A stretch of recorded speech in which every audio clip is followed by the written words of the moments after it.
काफी सीरियस है। वैसे सदमा लगा कैसे?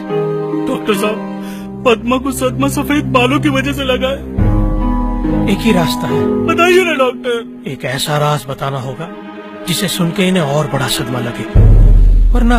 डॉक्टर,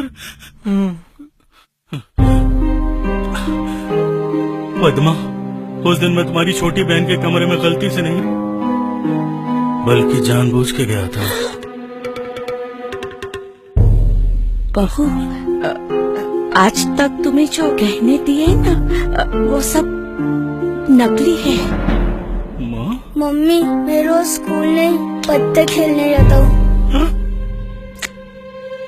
डॉक्टर साहब, अब आप भी कुछ करिए।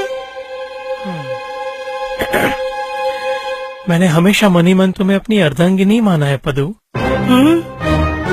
पद्दू? सुना आपने, सुप्रीम कोर्ट ने नवाज शरीफ की भजा दी है। क्या? बज गई घंटी।